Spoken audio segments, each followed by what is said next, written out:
This is a short video on the importance of managing risk in your career. And I get asked a lot of times from candidates, am I taking a risk by moving jobs? And am I blowing things out of proportion? Am I getting the right deal? Gavin, can you give us advice? Can you give me advice on what I should be doing with my career? And I've thought about this at length, and there's actually no straightforward answer, but there are some ways that we can manage risk in your career. And a few things for you to consider. So when you're considering moving job, it's easy to become overcome by fear. And you start thinking about it, maybe you're starting your own business or changing jobs.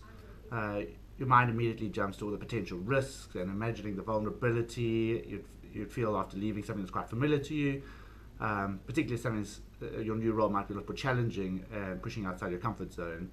Might be in a new city, for example. And we don't really know how things will turn out in many ways. And some people say, oh, I'll give it a go anyway. And others go, oh, the risk and the stress of it is overwhelming, and they get a bit consumed by it, end up taking no action. The first thing to say is that there's always some risk moving to a new employer. You're taking a risk and so are they. But if you take the right steps to mitigate that risk, you can be sure you're not blowing it out of proportion. And that's really the crux of this. You need to ask yourself some questions. Am I taking a good job, or am I just running away from a bad one? That's actually quite a simple question, and not many people give any thought to it. So make sure you're leaving for the right reasons, as well as there have to be compelling factors to go to a new role.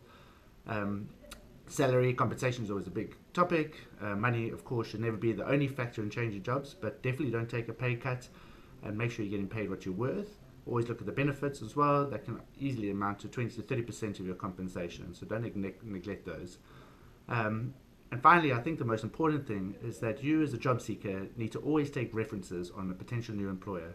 So go to a potential employer's offices, have a look around, arrange informal coffee chats with people who might work there. It's actually the same way that how an employer might take a reference on you before you join, and you're getting references on them. And the informal, off-the-record references are always the best. And my advice is that it's never a risk to look for a better job.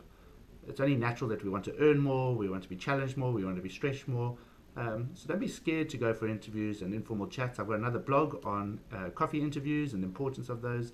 It's never a risk to do so. You just need to manage the risk in your career. I'm not sure that it makes sense anymore to plan out a 20 to 30 year career. Rather look at something over the next 3 to 5 years that's really going to stretch you. And once you manage that risk, make sure you don't blow it out of proportion.